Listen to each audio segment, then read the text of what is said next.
లోపలికి ఇది లోపలికి వెళ్ళాలి. ధర్మ ఇదర్ సే ఫోకస్ కరు. ఇదంతా కూడా మొత్తం అంతా కూడా బంకర్స్. దీంట్లోనే తలదాచుకున్నటువంటిది స్థలము.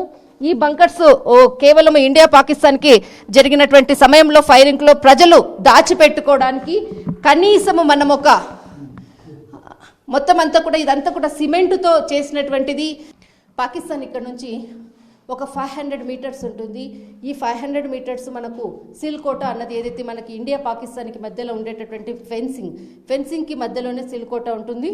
తర్వాత మనకు తిల్వాడ ఇది ఏదైతే విలేజ్ ఉందో లాస్ట్ చివరి ఊరు. తర్వాత మనకి పాకిస్తాన్కి అవతల కాజ్వాడ అన్నది ఒక చివరి విలేజ్. ఈ చివరి విలేజ్ పాకిస్తాన్ది. ఎప్పుడు పాకిస్తాన్ ఎంత డ్రోన్లతోటి దాడులు చేసినా ఏది చేసినా ఈ ఊరి మీద పడుతూ ఉంటుంది. లగామా అన్న ఒక ఊరు, తర్వాత తిల్వాడ అన్నటువంటి ఒక ఊరు.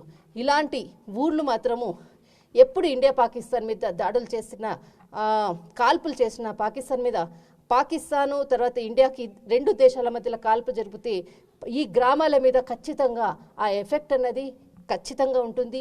ఎప్పుడు చూసినా మా గ్రామాల మీద ఈ బాంబుల వర్షం పడుతూనే ఉంటుంది.